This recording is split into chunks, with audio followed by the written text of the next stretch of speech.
This episode of Radcast Outdoors is brought to you by PK Lures, Bow Spider, and High Mountain Seasonings. Fish on! Hey, Radcast is on! Hunting, fishing, and everything in between. This is Radcast Outdoor. Here are David Merrill and Patrick Edwards.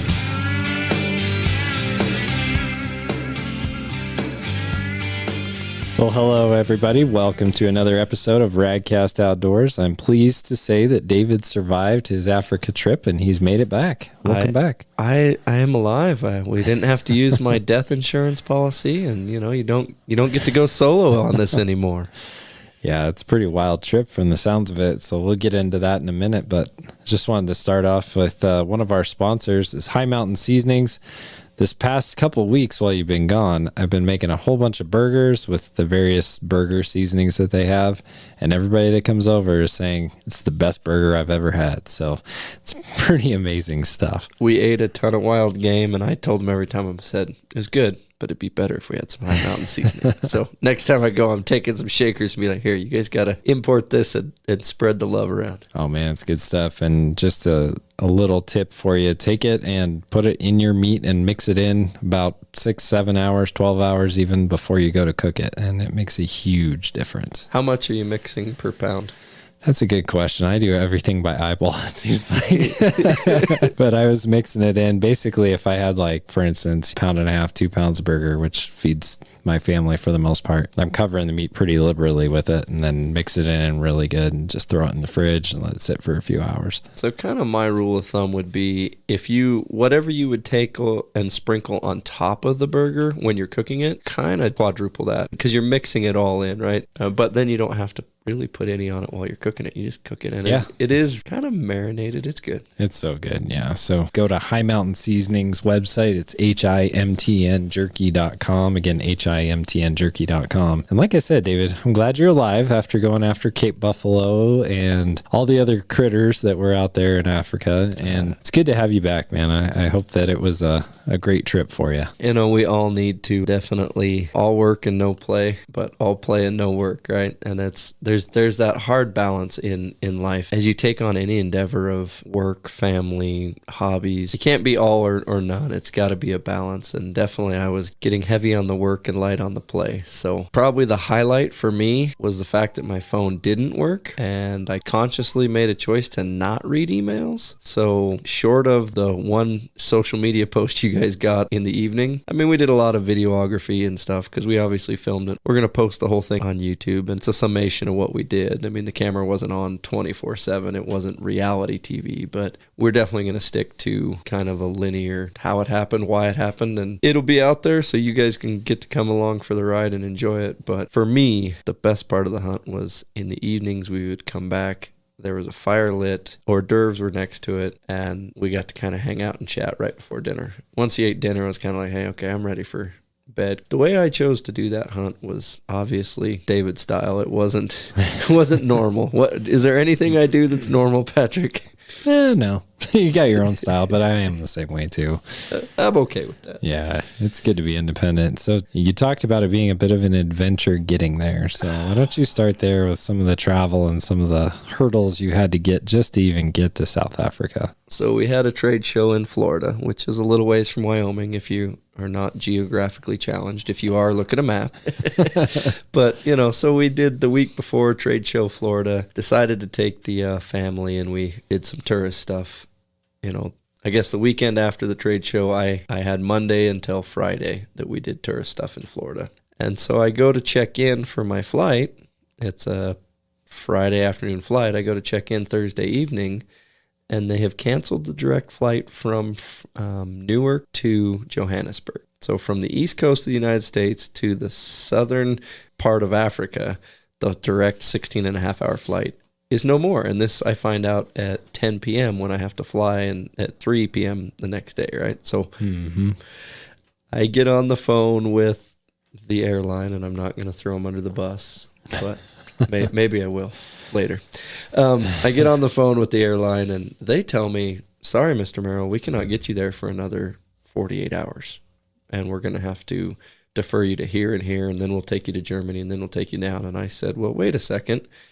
I have 2 other trampoline companions, and they're already on a flight from San Francisco direct to Frankfurt. And from Frankfurt, they got a layover, but then they're going down on Lufthansa, which sounds an awful lot like Luftwaffe, but I won't pick on the Germans too much. And I still haven't thrown the airline under the bus. The agent told me, no, we can't get you. There's no way. And so finally, Crystal and I spent from 10 p.m. till midnight arguing with them, and finally said, well, why can't you get us on this flight? And you hear some keys clicking, and all of a sudden, oh, there is seats available. But that was a San Francisco flight that went to Frankfurt that then went to Johannesburg. And I had planned 24-hour layover in Johannesburg, had already booked a hotel to just go crash at and kind of get the jet lag time swap thing figured out before we started hunting. Well, long story short, I had to be at the airport instead of 3 p.m. at 6 a.m. This is midnight. So, no, the flight was at 6 a.m. So I had to be at the airport at 4 a.m. It's midnight. So I thought I had all morning the next morning to pack my bag and leisurely stroll the airport, hop up to Newark on a 2-hour flight, and then a 16-hour flight over, right? So I should have had 18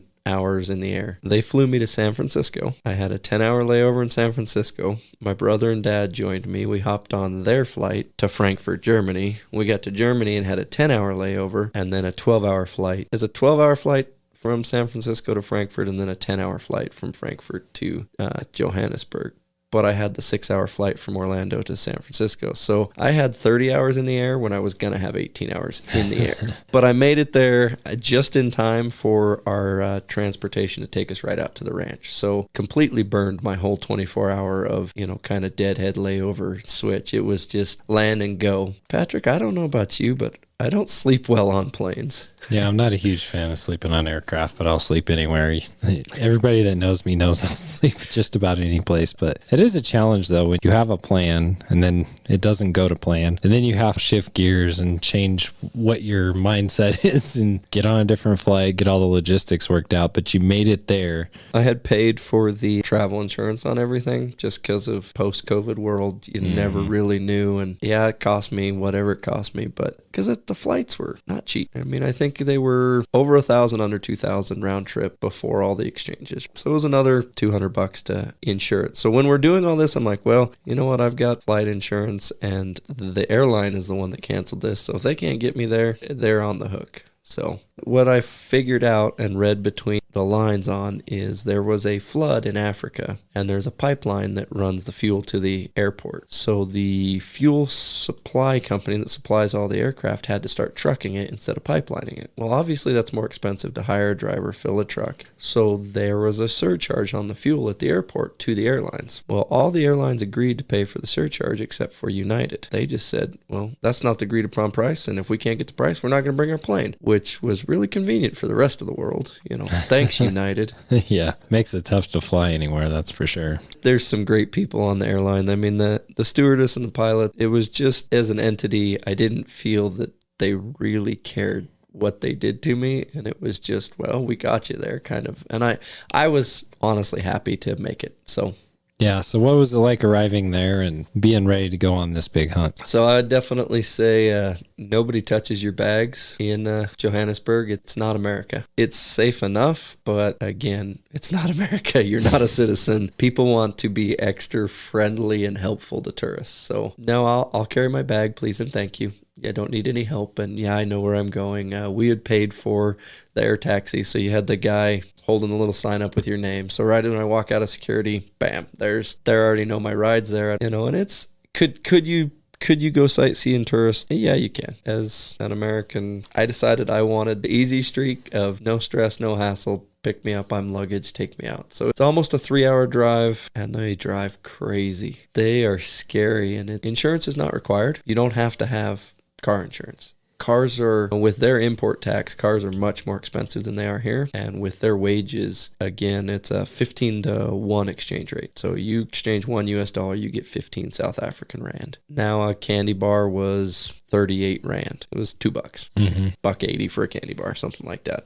So similar prices in US dollars with the conversions, but you add all the fees, their fuel is almost double. So some people do have car insurance, but there's a lot of people driving around in VW Golf. Golfs. There was those things, 1980 Golfs, people pushing them all over the side of the road. And there's a very interesting dichotomy between we were passed by Mercedes and BMWs, and there was people on the shoulder walking barefoot, carrying jugs of water back to their shanty. There's a little bit of a feeling of you're not in Kansas anymore, Toto. But it's still, I'm going to come out and say it, we're a conservation hunting podcast. There's only 2 places on the globe that wildlife populations have increased this last century. It's North American continent and it's South Africa. Everywhere else, wildlife populations are shrinking, endangered. Their habitat is being bulldozed under and turned into strip malls, right? And so I got to talk a lot with the owner of the hunting concession. Dries Weiser is his name, Dries Jr., and he's a great guy. I mean, he's just a hard-working, great ethic. I mean, I really enjoyed spending time with him. And the language barrier is not bad because they all speak English. They speak Afrikaans, and then they speak a little bit of Dutch. And so we got picked up. I'd met Dries before and kind of told him what the plan was. Most people go there, sit in blinds, and hunt ambush style over water. I told him that's not what I wanted to do. I wanted to spot and stalk and walk out in the grass and be part of nature. And so not fully understanding and realizing how difficult of a task that I signed up for. We've done the sheep hunt that's filmed. I'd like to do the elk thing and like to do the DIY, and maybe my britches were a little big. Maybe, I don't know. Maybe I decided to eat. It was one of the top experiences of my life, Patrick, for sure.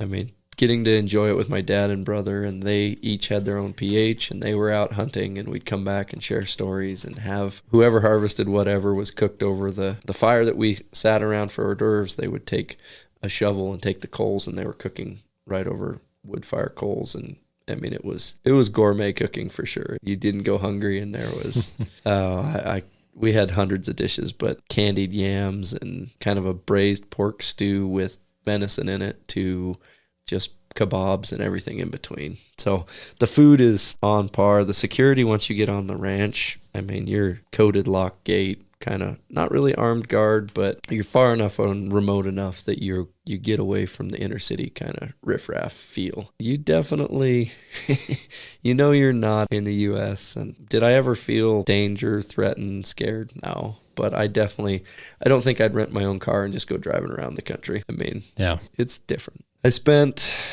the day spotting and stalking, and we did just a lot of hard hunting, and it come down to the wire. We started off with 5 guys, 2 PHs, and PH is a professional hunter, and they each had big bore rifles, and then I had my bow. We had a tracker, and he basically was born on that place, grew up on that place, and he eats, breathes, and sleeps tracking animals in the sand. And those guys can tell you what direction, how big, how old, what size an animal is with a track in sand. I mean, I looked at this dimple in the sand and that dimple in the sand. I'm like, well, that one's a little bigger than that one. And yeah, I guess that one, the sand looks a little different shade than that one, but it's 2 dimples in the sand. I mean, go make two marks in your gravel driveway and you tell me what made them, right? And they know. They really do. So we had this group of 5 guys. We had the 2 PHs, the tracker, myself, and a cameraman. And we spent 3 days bumbling around the brush, bumping into things and scaring it. Probably the 2 things that biggest takeaway was the sunsets and the sunrises.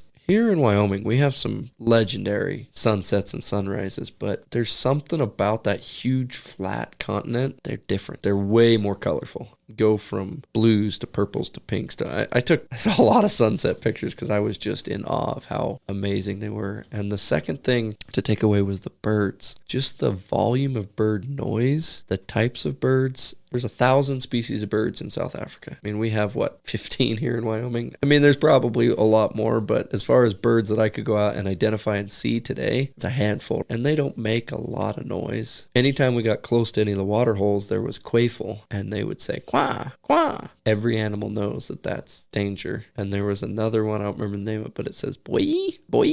And it just sits in the tree, and it flies 4 more trees in front of you, and it just sits there and rats you out the whole time. So once those start going off, then the impala, they either wind you or they are noisy, like twice as noisy as a deer blowing at you. And once they start blowing, all the animals run away. So The birds rat you out to the Impala rats you out to all the big game, and we have 5 guys stumbling around the bush. We got some cool stuff. Day 1, I took a golden wildebeest spot and stock on film. Awesome. Made a clean shot, clean harvest. All that meat, that's one point I really want to make is people don't quite understand is that meat goes right into the local economy. I mean, it's basically their protein source. And by no means is any of it wasted. In fact, if you're not there to harvest those animals are going to get harvested, right? Because very simply put, that place we were on was 20 miles wide and 10 miles deep and 100% committed to growing trophy wild game. Now, if the hunters quit coming, there's no demand for that game, it will get turned into either a meat farm or an alfalfa farm, or back into a cattle farm, because that's what originally was. That's why those fences got put up, was to keep the lions out and keep the cattle safe. And somebody found out, hey, we can make more money on indigenous game than we can on destructive cattle. Let's start raising these animals privately. The two kind of thoughts that I've heard from American hunters, I won't hunt a high fence. Well, a 20 mile by 10 mile high fence and the fence is there to keep predators out and keep the animals safe, that doesn't bother me. Now, you got to be very careful. There are some put and take ranches in South Africa. There's some shady operations that they have 100 acres and they put the 3 animals you want to come harvest on it. On Wednesday, you come shoot them on Thursday, and then they bring a new guy on Friday and they drop new animals off Friday. I won't be part of that. That is canned caged hunting. The buffalo I ended up harvesting was born, grew up, lived his whole life and died on that place and never really cared that there was a fence. I mean, he can run 20 miles in one direction. He doesn't care there's a fence. The meat all gets used if you go with a reputable operation. Dries Weiser has been in business since the 80s. I mean, you don't stay in business that long if you're not doing something. And the lodging and accommodation is take your spouse, take your significant other, take your kids. I'm going to take Hunter at some point in time. Give me another 5-10 years to recover paying for it. It is not cheap. I mean, I'm very blessed and fortunate that can afford to go do this. I realize it's not an everyday everything experience, but at some point in time I want to share it with my son because it's a target-rich environment and it's structured in a way that some of the hardships that you would encounter on a high lake fishing trip or a turkey hunt or even an elk hunt here in Wyoming is mitigated. There's 60 people on that ranch that are employed by those animals being harvested. There was 10 skinners, and between my dad, my brother, and the other guy that was there, I think we shot 30 animals in a week. All 30 of those animals were properly taken care of and in a walk-in cooler, and they would get put on a refrigerated truck and hauled into town to the meat market and sold in your local grocery stores. That's what you buy. So I was astounded at how good the meat was. We ate gemsbuck, eland, kudu, zebra, impala, and by far my favorite is eland, but zebra is really good. I've said it before, I'll say it again. If our horses taste like those zebra, I know which one of my horses I'm eating first.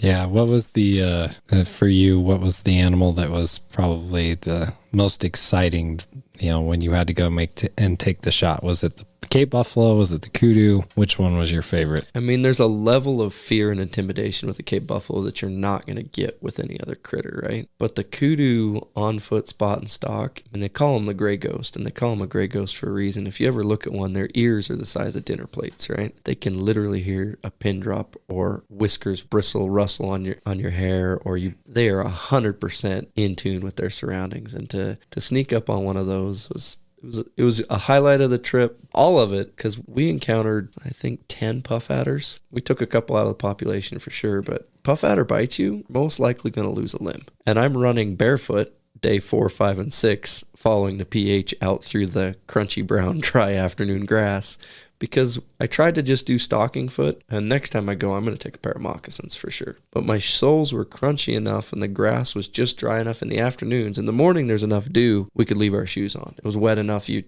feet would actually start to get a little wet. And we could be quiet enough, we snuck up on stuff. In a week, I drew my bow back 3 times on Cape Buffalo, and that's what I went for. Both the other 2 times that I didn't shoot are on film, and you can kind of see the one is a 30-yard opportunity. I don't even quite get to full draw, and that wind switches, the buffalo smells us and runs away. The other time I get to full draw, as I'm drawing my bow back, I hit some brush with the front of my bow, and he hears that, and he's 19 yards away. He steps out, and he turns, and he looks at me, and I kept my composure pretty good as I was drawing my bow, because I shut the higher function of my brain off and just go into that rote memorization of shot, follow through, anchor, focus on a pin, right? And part of the way I've been able to do that is with the single pin sight I run, I range it, know the yardage, dial the pin to distance, or if it's under 30, I know I don't have to move the pin. So once the yardage question is out of my mind, now it just kind of is the mechanics of going through the shot. I mean, I feel bad for people who get buck fever and start shaking. I mean, but after the words, like the couple times I had to let down and check my fingers, I mean, they're shaking, and there's something different about when you go in the blind in the box. If you want to shoot a lot of animals, certainly. I mean, my brother and dad were very successful, great shot opportunities, and they could wait for the animal to make perfect adjustment to get a great shot out opportunity to make very clean, successful harvests, right? When you're spot and stock, you got moments, and when you draw your bow, now they know you're there, and now you have less moments, and now they're aware and alert. So it adds a level of excitement being out of the blind with the snakes, with the spiders, with the ticks, and that's, my vaccines were up to date. I would highly recommend that check out the CDC's website, look what they recommend for being vaccinated for, talk with your medical professional, and I mean, malaria is one I wouldn't mess around with. Hepatitis is one I wouldn't mess around with. A couple others, there's a few that I'm like, I'm not too worried about that one. But I did pick up 4 ticks in a week. And you look at African tick fever, and I've said this, and, being stomped to death by a buffalo, or, that would be a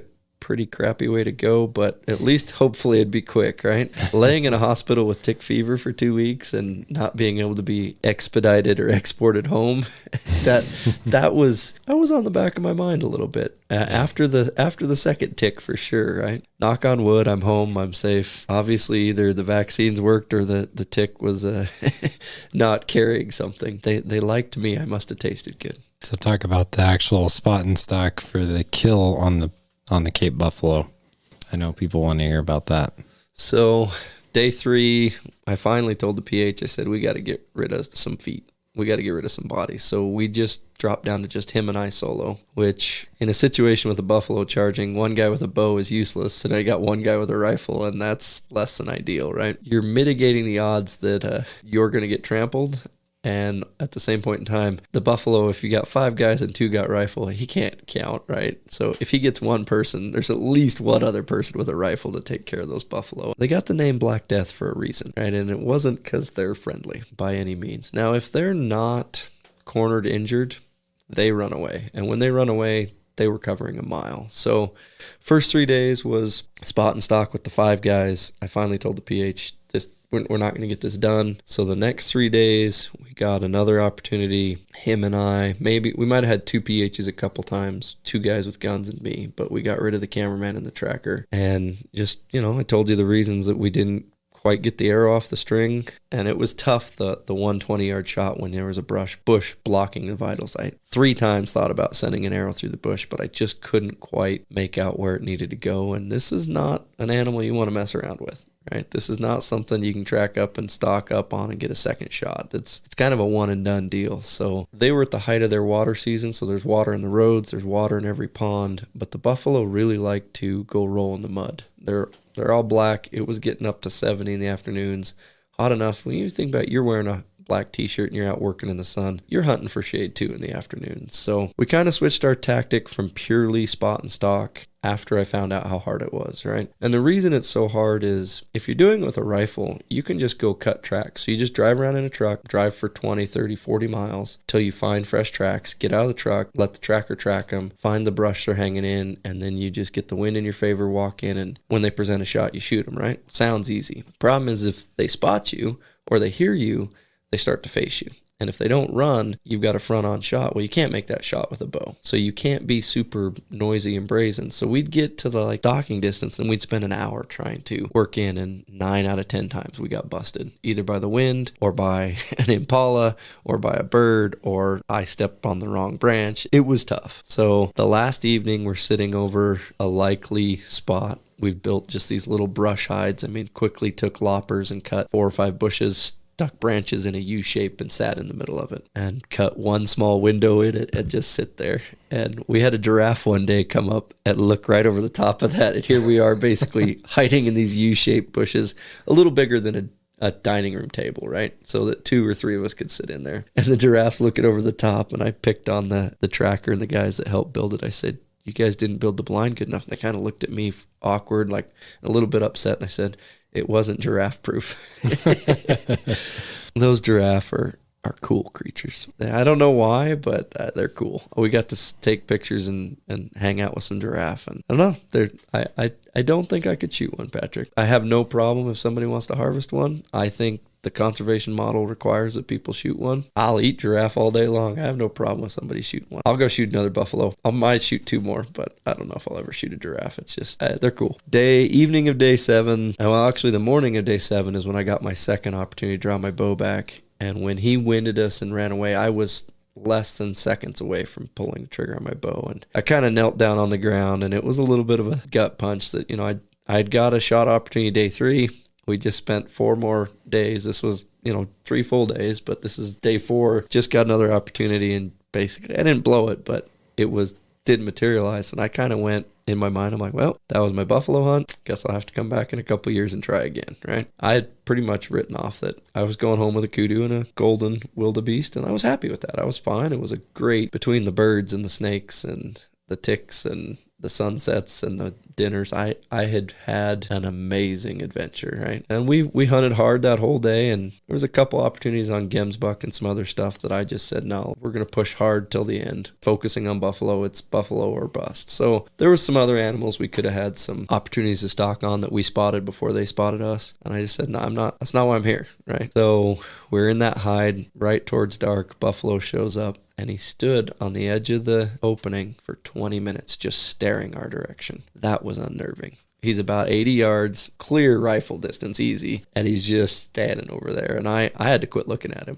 I mean, because I'm getting a little worked up. He comes in to about 40, and out of nowhere, another one shows up. And that other one was probably standing 40 yards behind him the whole time, but they're being wary. They start coming in. The bigger one switches. He's younger, but he's bigger, and he's limping from fighting. And this is important because the buffalo I ended up harvesting was near the end of his lifespan, old, almost 10 years old. The buffalo that's with him is 4 to 6. Not quite in his prime, still has a few years to go to be prime, but he's a lot bigger. He's a lot prettier buffalo. He's got that, just telltale, big, deep hooks, sharp points, right? And he looks right at me at about 30 yards, and I'm like, that's a nice buffalo. But he wasn't to his prime yet, and I just said you could tell, he was sleek looking, he was muscular, but I said he has more growing to do. That old bull was worn off, battle scarred. He was done. And so I made the decision then and there. I'm like, no, I'm going to wait for the old bull to give me the shot opportunity or nothing at all. And so the young bull gives me like 2 great shot opportunities. And I was sitting there. And finally the old bull goes to meet back up with the young bull, and I draw back, and I still shot him when he was walking, shot a touch back from where I should have, maybe 3 inches, but elevation was perfect and got minimal penetration with an arrow that I had done a lot of preparation on and really believed it would do the task. In fact, when I shot the Kudu with that same arrow setup, I went all the way through him. So the potential energy that the setup had, and it was lethal. And what some people don't realize is, like, our North American game have a rib that's an inch wide, almost an inch gap, and then another rib. And elk have, a rib that's 1.5 inches wide, and deer have 3/4 inch ribs, right? But they pretty much have rib, equal spacing, meat, rib. So you have 50-50 hitting a rib, and if you hit a rib, you can kind of skid off to the side, or you can go through it and keep into the animal. These buffalo's ribs are about 3.5-4 inches wide, and there's almost no space from one to the next, and they're over a 1/2 inch thick. So you take your standard bow and arrow and go shoot a 1/2 inch sheet of plywood. A lot of guys' broadhead and arrow setup will not go through it. And we did some testing here before I left, and I was shooting cinder blocks and shooting distance, and I really had a lot of faith in that arrow broadhead combination, and it failed me. I showed you it tip twisted and the edge broke off, and right. So I made the decision right then, as the buffalo's running away, it's almost dark, that I don't want to be trying to chase a non-lethal shot buffalo. I did the best I could. You can judge me for what you can judge me, but the shot was placed decent. His leg could have been forward. He was still walking. I should have waited for him to take that step. The one thing you don't see is I'm shooting through a hula hoop basketball size hole in the brush, and he's getting to the end of that hole while he's walking. So my shot window is decreasing quickly. I could have maybe thought about making some noise to maybe get his attention, but that's a 50-50. Is he going to run? Is he going to run towards me, or is he going to stop? About how far was the shot? 24 yards, 25 yards. So he's close to you. He's close. And I mean, so as he's running away, he runs back out to where he stopped initially to look at us. And he's just standing there. And as he's running away, I could see that there was minimal penetration. You can see in the GoPro footage that the arrow sticking out a long ways the wrong side of the buffalo. So I told the PH, I said, will you please follow up with the rifle? And it's obviously not the way I wanted to do it or go down. And so he did. And then we went back to the truck and got his dog. And it's almost dark, not quite. And we grabbed the other PH at this time and go in the brush. We went 100, 150 yards from where I had bow shot him and rifle shot him, and the dog bays him up. Well, the problem was we had that other bull that was limping from fighting. When we shot the rifle, he turned and stood and faced the blind right there and bluff charged us then. Right? Jeez.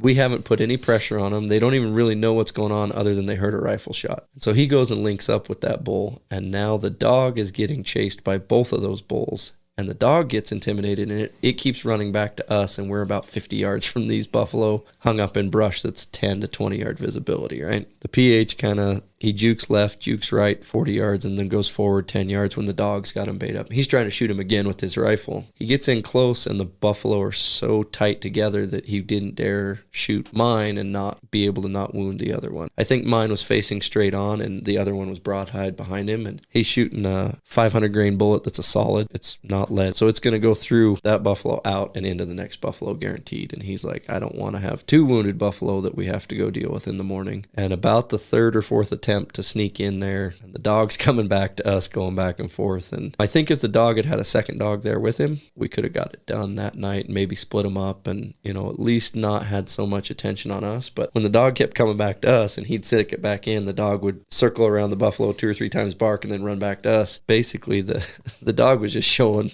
the buffalo where to charge. And the PH and I both came to the agreement and conclusion that this was not something we were going to take care of in the dark. Somebody was going to get badly injured and wounded. And I said, it's not worth it, which is a big risk on everybody's part of not being able to find that buffalo again. But there's definitely a time and a place to push the envelope, and that wasn't it. So I had a pretty rough night's sleep that night. I didn't sleep well. Just coulda, shoulda, wouldas, going through my mind of a whole bunch of different things, and used the broadhead that I wanted to use on the buffalo on the Kudu. So that was another. I still wonder today if I had to use that other broadhead, because that was the broadhead that I chose to use on buffalo. We were set up in a spot for buffalo. I had knocked the buffalo arrow when the Kudu came in, and at that point in time it was either shoot a Kudu or there was no time to switch arrows, right? So I guess word to the wise, pick 5 or 6 of your favorite broadheads, only go with that one and make sure your setup's good. But we got all hands on deck. We had my brother and my dad,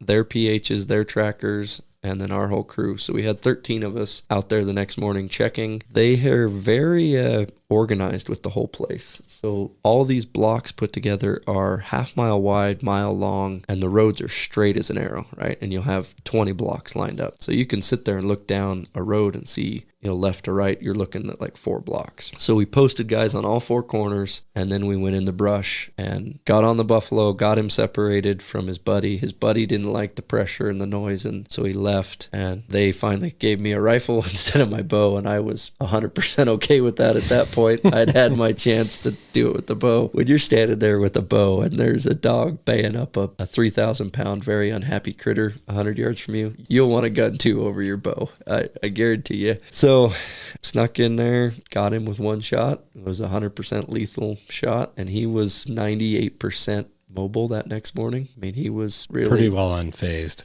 He was unfazed for sure, but it was good to put a clean shot in him, put him down quick. And I made the request because our shuttle to go back to the airport was showing up at noon. It was 8:30, 9 a.m. when we put him on the ground. I said, you know what? I want to eat some of my buffalo. So the chef quickly took the tenderloins out. We had buffalo tenderloin for lunch. I provided it, albeit not as cleanly and quickly as efficiently as I wanted to, but I provided it. And I got a buffalo, and he's a beautiful old soldier. And the bushes there, Patrick, everything bites, stings, stabs, or kills you. I don't remember the names of them, but they got one bush that has 2-inch thorns on it, and then they've got another one that the thorns are barely visible, but they're shaped like cat claws, and all over it. And so when that one grabs you and you go to pull, it just digs in and rips and cuts. And I mean, the long, slender ones, when they poke you in the legs, they go in 1/2 to 3/4 inch before you realize it and stop, and then have to reach down and pull the branch back. You're not going to rip your leg away from that. You have to pull it back straight out. They're needle shaped. So spot and stock Africa, between the ticks and the puff adder, the brush, and the buffalo that want to run you over, it will definitely heighten your senses for sure. So would you do it again that way? Honestly, I would do it with like a double rifle, basically a double barrel shotgun, but a double rifle, and go out spot and stock on the ground and pick your buffalo. And that was exciting. Trying to force a bow shot and do that once you've spotted them is very tedious, frustrating, and difficult. You're going to meet 12 of our 15 stocks were met with failure. And it took most of a day to get a stock, or half a day to get a stock. So would you do a buffalo again with your bow from a blind?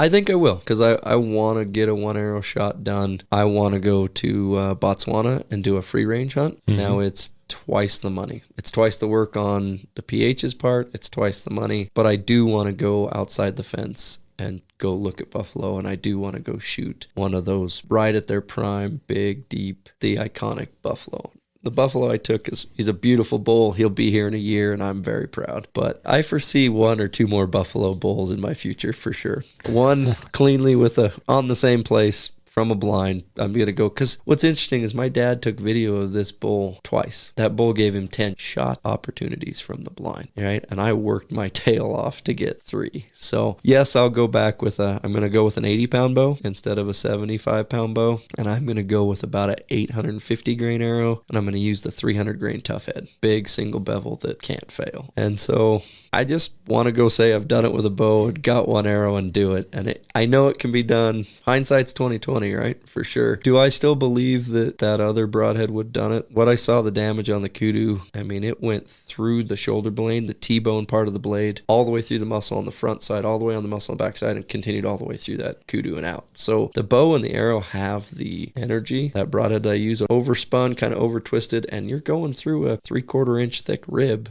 but you've got 8 inches of muscle before you get to that rib, and then you got to get through it. So yeah, I guess to be continued on the buffalo part, but I mean, my dad and brother it was their first safari, so got to experience all that with them, and got to come back, and just the sunsets and the birds and the meals made the whole thing worth it. And then to icing on the cake of put a 3,000-pound animal on the ground, one that will kill you, not could, one that will kill you. Yeah, it's a cranky animal and very dangerous. For those of you who don't realize, like, water buffalo is one of the most dangerous land animals in the world. Yeah, the Cape buffalo, they've evolved to defend their herd or pride against the lions, right? And they'll kill lions too. They have no problem rallying the troops and come back and killing lions. So it was an experience. You know, we've talked about the grizzly bears, and yeah, I have a lot of respect for grizzly bears. And if you tell me that you're not scared of grizzly bears, you obviously haven't either spent enough time in the woods, or you're not all there together, because same thing, grizzly bears will and can kill you.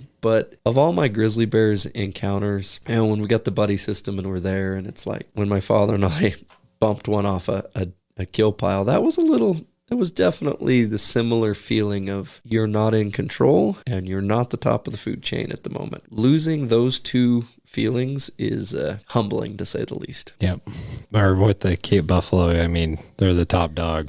Imagine if you were on an NFL football field and they put the defensive line up, and then they took the rest of the team away, and you stood there with the ball and they blew the whistle, and you had those 8 guys rushing at you that are all, 350 pounds or bigger and athletic. That's how it feels to be running around in the brush with Cape buffalo. And you're just going to put your hand up and say, stop? No. And they are athletic too. Those animals are crazy athletic. That was probably one of my biggest takeaways was, you look at the buffalo, you look at the American bison, you look at the grizzly bear, and you go, oh, they're kind of lethargic, they're kind of slow, they're kind of dumb. Those buffalo knew exactly when we were there. The only way, because visibly the grass was high enough, the bushes were thick enough and dense enough, all we did was stalked in on foot tracks and listened for something quietly moving through the brush. It sounds like a jacket being pulled across a couch, right? It just is whoosh. So then we just sit there and listen and try and echolocate which direction they were traveling at 50, 60 yards, and then we'd make a 80-yard loop and try and go stand in front of them.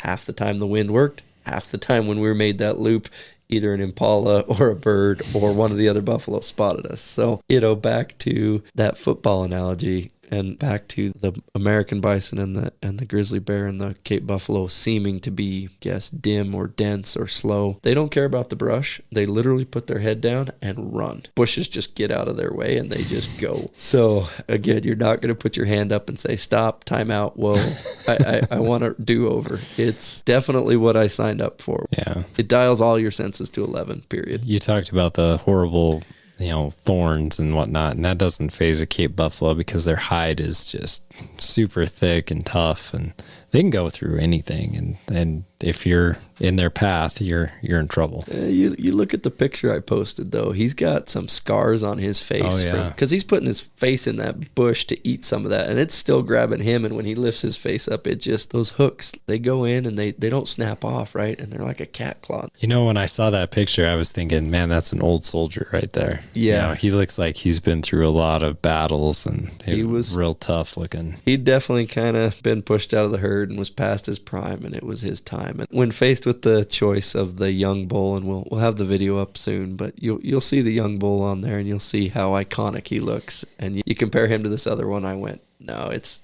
that one's past his prime, and it's time. Well, what an experience, right? Like, hopefully the next time you go, you can take your son, and he can be a part of that and experience some of that with you. I think we'll set him up with the crossbow, and we'll get him to be and partake in this endeavor from kind of the confines and the safety of the blind, right? But part of my experience of getting to run barefoot through the puff adder infested brush, literally I felt connected to man as a hunter from ever, right? Mm-hmm.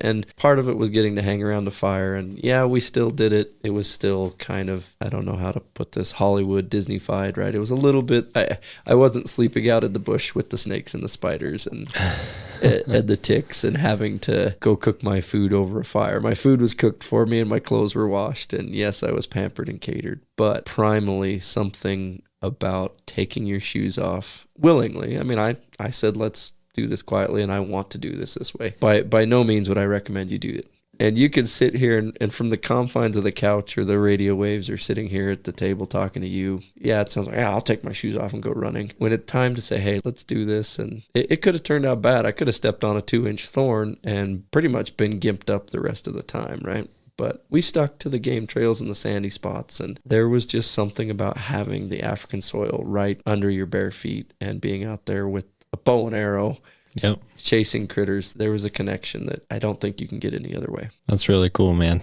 I'm glad you had that opportunity. For a lot of people, they never get that opportunity. So it's neat that you got to do it and get to share the story with everybody. I know I've had a few people ask, while you were gone, like, hey, how's it going with him? I'm like, well, I don't know. I know as much as you know. I did try and post as much as I could, and they were giving me grief every night around the fire. Oh, you're over there working. I'm like, I gotta be sharing this, right? Yeah. So, no, if you've ever thought about going on safari, check it out. I mean, there's a ton of reputable ones. I would say there's definitely some of those put and take 500-acre places that do your research and your homework before you go. I mean, Dees Weiser is definitely, it's not an infomercial for him. I'm not connected or affiliated with any way. I just met him and he said, hey, we kind of have an opening if you can come this spring. I met him in February, basically, and he said, if you can come in May, we got an opening, we'll put you in there. And I went, is it something I want to do? Yep, let's go. And airfare was cheap enough because of whatever's going on that I said, it's now or never kind of deal, right? It was a take it or leave it. It was not something I've been planning for years and years and years. But if you're even remotely interested in kind of a safari, and definitely, like I said, take your significant other, take your kid, take your spouse. Even if they don't hunt, you could split a safari and do 7 days on the ranch, and definitely you'll have more fun photo safaring on the ranch. And tell them that. Tell them, hey, I'm bringing a non-hunter that would like to just go take pictures of animals, especially on their place. They have a whole 50% of their business is the trophy game hunting. Another whole 50% of their business, they have 50% of the ranch we were on, and the whole 20 mile by 10 mile was trophy game hunting. They have a whole nother area that is purebred wild game that they sell to other game farms, and they'll let your spouse or your photo safari person go drive around on the non-hunting side and take pictures of docile. They're not tame, they're not domestic. You'll get better pictures than you ever will in Kruger or any of those other places, because when you go to Kruger, you pull up to the water hole that the lions are at,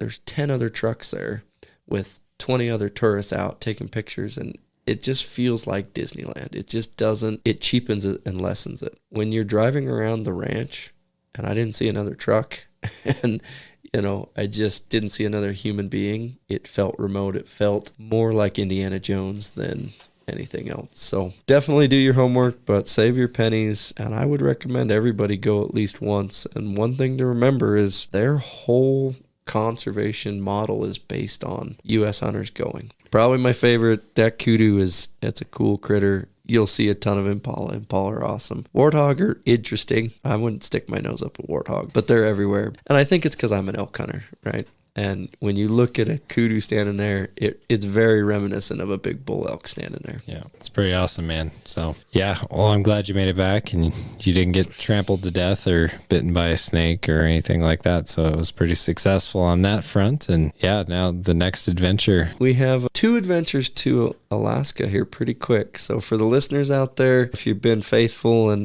been a long-time listener, they postponed 2.0 COVID Alaska fishing trip is scheduled and booked, and it's long overdue. So stay tuned for that. We'll obviously be sharing on social media. Thankfully, we'll be allowed to bring fish back from that one. I honestly would have brought 150 pounds of meat on the plane home. Oh yeah, that would have been cool if they would have let me. So we need to start working on that, because the reasons that we can't bring the meat back are brucellosis and hoof and mouth. Well, we have brucellosis here. So I need somebody to explain to me how that disease is going to get from the meat in my freezer that I cook and eat to the wild or even the domestic cattle populations. It's just, bureaucracy at its finest. So that's all it is. I'm glad the meat doesn't go to waste, but I'm a little irritated that I don't get to bring some buffalo and share it with you, right? Yeah. Well, but you get to share some video, obviously the podcast. So it's pretty incredible what you're able to do. So glad you're back, and we're going to keep it rolling. We're going to get some guests out there. So if you want to hear something, a topic, or want to hear from somebody we haven't talked to, definitely reach out to us. Radcast Outdoors on the socials, on the website. Check out our sponsors, especially High Mountain. That's a good one this time, but fishing is coming up. We're going to Alaska. We're going to take a few PK lures. I know the boys and I did a little fishing earlier this year, and we went to a lake that shall remain unnamed, but I had a few people when we posted pictures of the rainbow like, we've gone there and we never catch fish. Every one of those fish was a PK lure. And so did we throw some other stuff? Certainly. Did we have other stuff? But the PK definitely, once you get the technique down, they produce fish, period. Oh, for sure. Yeah, pklure.com if you want to check those out. And we will have a giveaway that I'll be posting here soon. I just got to get that done. And, Bow Spider too. You've got a lot of stuff on the website people can go out and check out. And oh, yeah. 100% if you're spot and stalking Africa, you have to have an attack pack and one on your hip. And when I was going through like the thick waist-high brush, I put my bow on my back. And the second we started getting into brush that was head high that we had to duck under, the bow went back on my hip, and it was way too easy to have it on my hip for 20 steps, come to that tight little bottleneck, take it off my hip, push it in front of me, push the brush out of the way. It was either back on my back or back on my hip. I mean, we did something like 300 and some kilometers on the ranch in a week, and we did a lot of days where we'd go through 3 of those blocks. So there's a lot of mornings we did a 3-mile stalk. Yep. It was not easy, and the bow spider really was a handy tool. So check that out. The YouTube video will be out there. Obviously, bowspider.com, and the YouTube channel is Bow Spider. So until the next one, ladies and gentlemen, sorry for the long hiatus, but been on the road and out of the country. Yep. So we'll come back with more episodes of Radcast Outdoors here really soon. Again, go to radcastoutdoors.com, like us and rate us on all your favorite apps.